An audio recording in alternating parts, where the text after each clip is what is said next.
Welcome to Influential Entrepreneurs, bringing you interviews with elite business leaders and experts, sharing tips and strategies for elevating your business to the next level. Here's your host, Mike Saunders.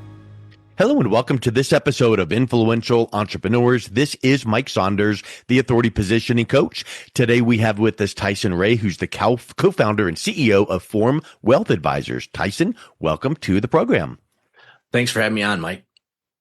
Hey, I always love starting off with, that's a neat sounding website or company. And I love acronyms. So I want to dive into what you do and how you do it. But get us started with your story and background and how did you get into the wealth advisory industry? And then what does Form mean? Yeah. So the short version of the long story is I, grew up with the eviction notice on the refrigerator when I was about 12. I got my first job shortly thereafter that. Got a ride home about the time I was 16. And I live in the Lake Geneva area, founded by some of the wealth out of Chicago. And I was getting a ride home in a Ferrari. And I lied at what house I lived in because I was too embarrassed. And we pull in the driveway. Thankfully, nobody was in the home where we pulled in. But I happened to ask him when I was getting out of the car, how'd you make your money? And he said two things. One, my business.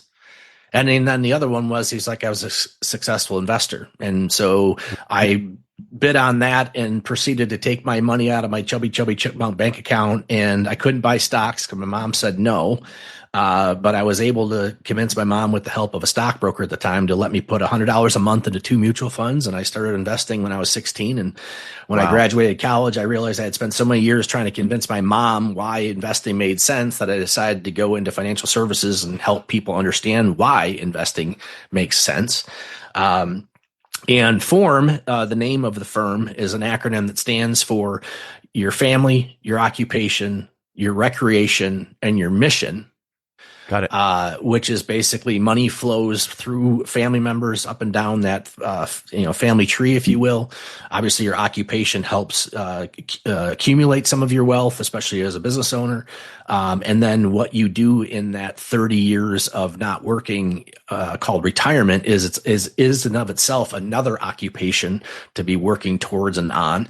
The recreations are things you do every 5 to 10 years. They change based on health and interest, and then the mission in life is kind of the giving while you're living and the legacy you want to leave and the impact you want to have on the world. And the whole point of the acronym is if we can understand the form your life is taking, then we can manage your wealth around that. Neat. I've always heard that acronym as it relates to a conversation starter. Like, hey, how to have a vibrant conversation start with family, occupation. But I love how you weave it around how those topics relate to retirement and every step along the way from, our family, you had a new child that could affect retirement. Oh, your child had a child that could affect retirement. Oh, your child's going to college. All of those things. So I think those are so powerful to be able to recognize, because if you don't, you wake up one day and it's been 10 years and you didn't think about or plan for retirement the way you should have. So I really like that approach. Yeah, it's all about avoiding future regret by making better decisions in the present. Yep. So you work with business owners primarily, is that right? Helping them make some of their planning decisions? Yeah, I've been doing this for 27 years. So one, running my own business. I've acquired 7 businesses along the way in the financial services industry. And then in that 27 years, had many business owners that we've interacted with. So much so, in 2018, I got a certification in business exit planning to help the business owner create their succession and what is success in that to them. So they can exit their business either at death or on their terms, hopefully where they don't regret the decision.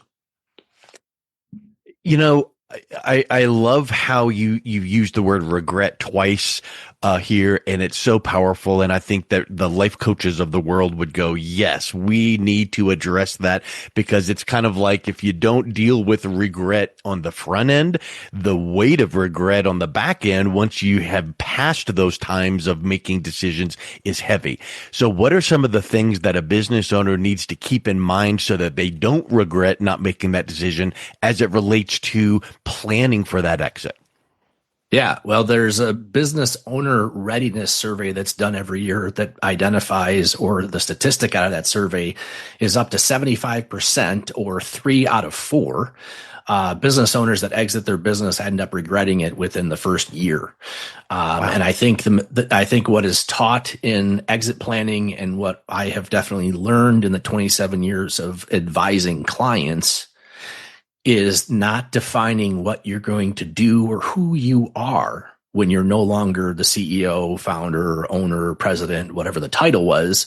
What are you doing when you're no longer doing your business? And how do you use those skills and talents and gifts that you have into retirement? Because the mistake, and this is true of clients that don't have businesses, the mistake people make for their working years is they say, when I'm going the math they have in their head is retirement is no longer working. Well, okay, when you're no Yeah. longer working, retirement then is nothing. And when you Yeah. retire into nothing, there finds regret, depression.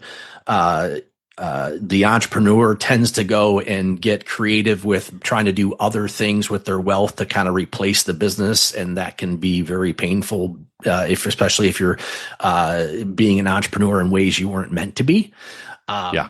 But we found to try and spend enough time before the exit to work within a space framework, which we have in the book that we're writing, to help the client, to help the owner see, that's the essence space, see who are you after you're no longer working, and do Yeah. you want to stop working, and then see what does the person next to you that's been with you your whole life want for you. What are your family and friends, the people that love you, want for you? So because regret can be not just your regret, but the burden you feel for the regret of the partner or spouse that's been waiting for you to be done and you never end.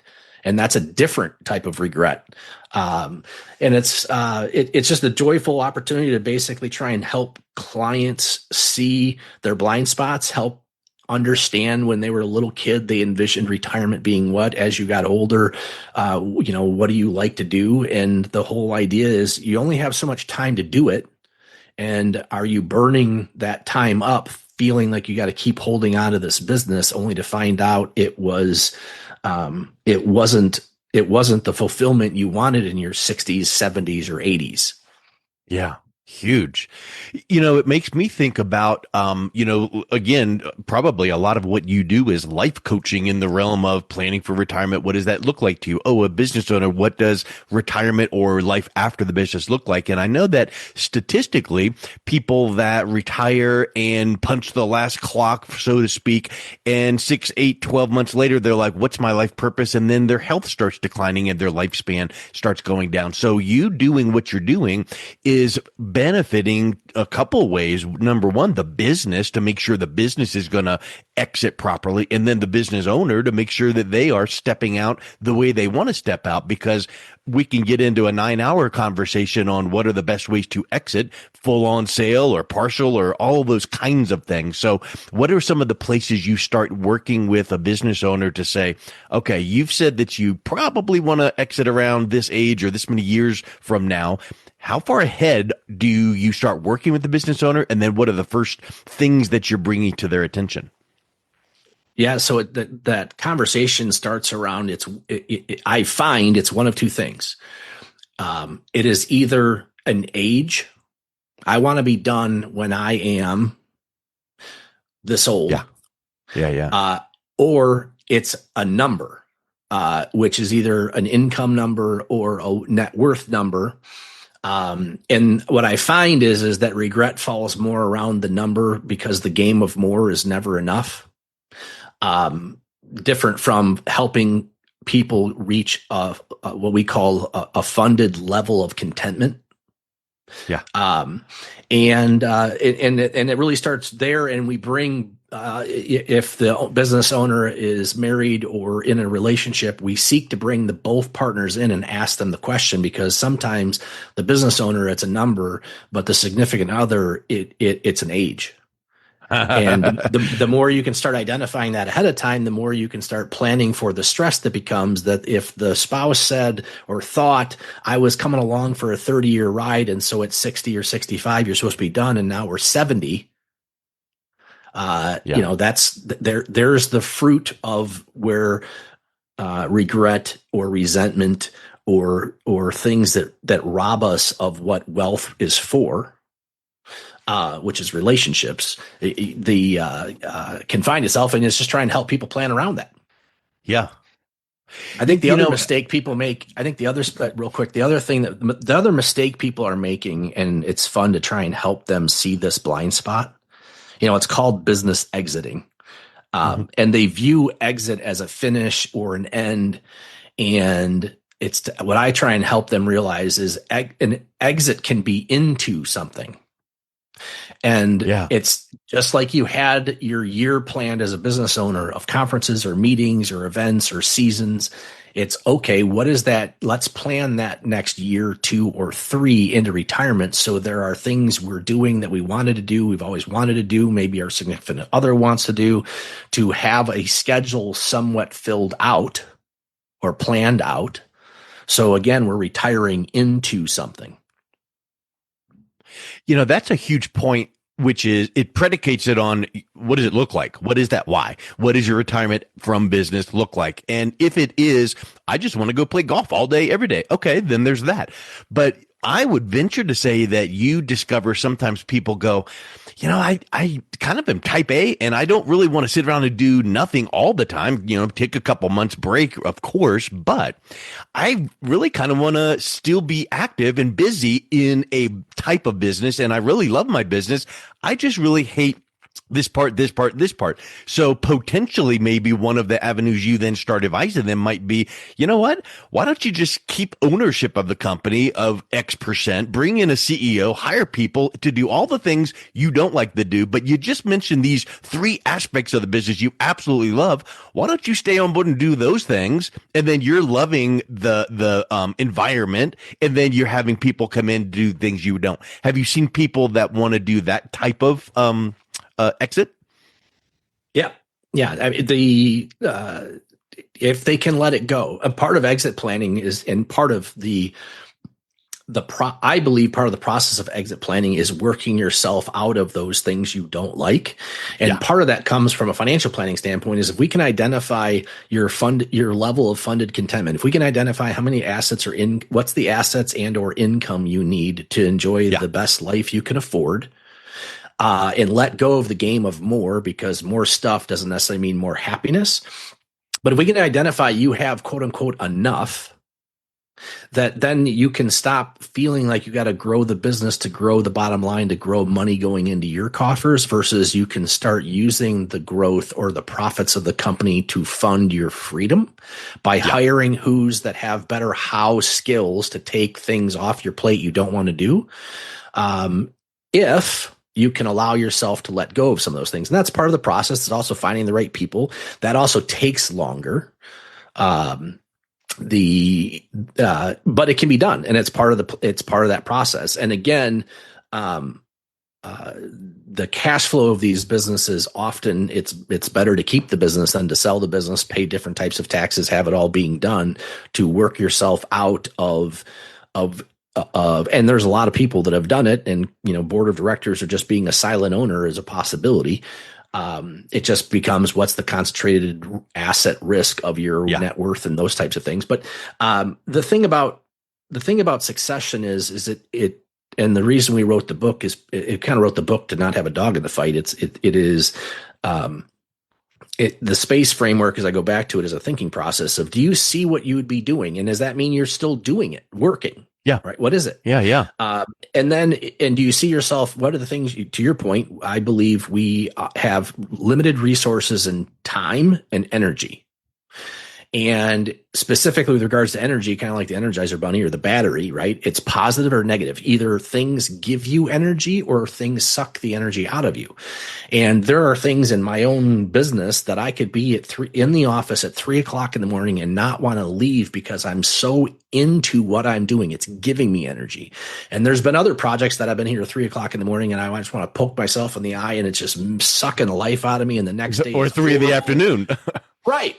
Yeah. And so part of exiting is beginning with taking away the things that rob you of your energy to see what do you really want to be completely done? And the problem with some people that don't do this correctly is they burn themselves. Regret comes, I believe, from burning themselves out with all these things that rob them of the energy and the stresses of things that they just effectively give up or feel like they have to cut it off, and then regret doing so because they realized later on there were some things they liked doing and they gave them up. Yeah. Yeah.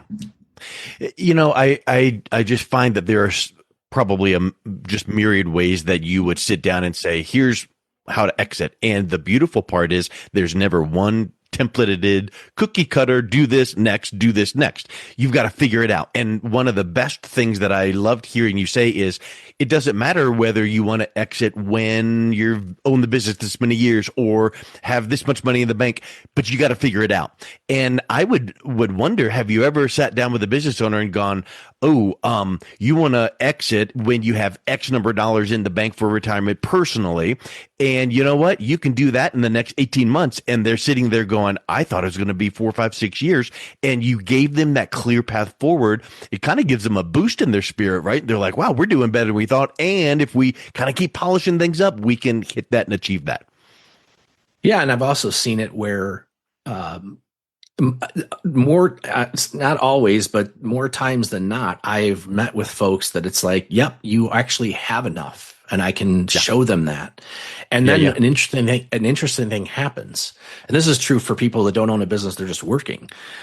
When you feel like you have to save for more, keep working for later, those types of things, that comes with its own stress. And when all of a sudden you have I could be done whenever I want. I've had people own their business longer or stay working longer because all of a sudden the stress of the have to fell off. So that any day they're like, I could just quit if I wanted to.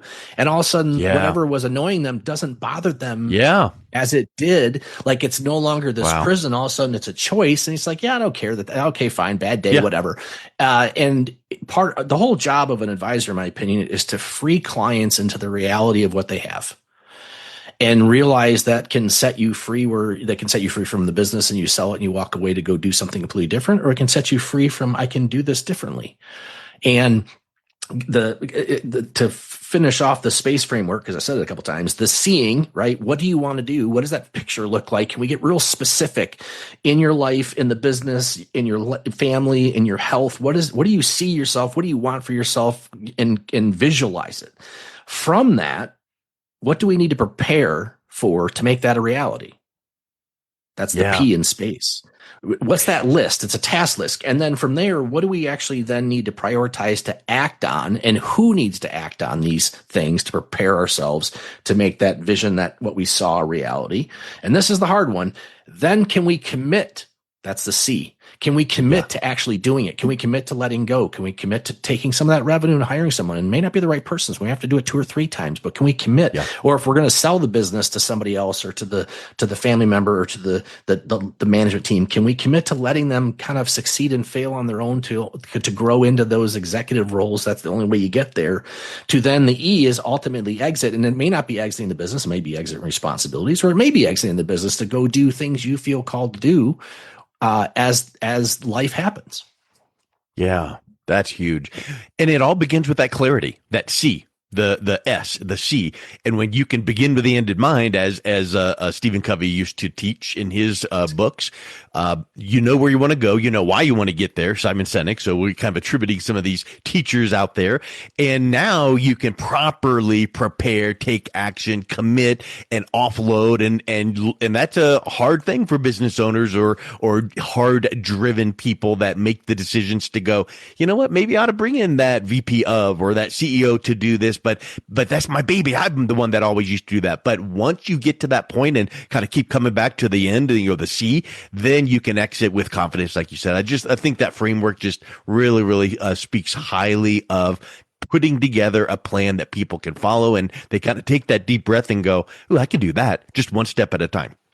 So you got your book, and this has just been really super enlightening to hear some of the ways you're working with business owners to bring that clarity. So how can people learn more about Total Succession book and working with you guys and seeing what that might mean in their business?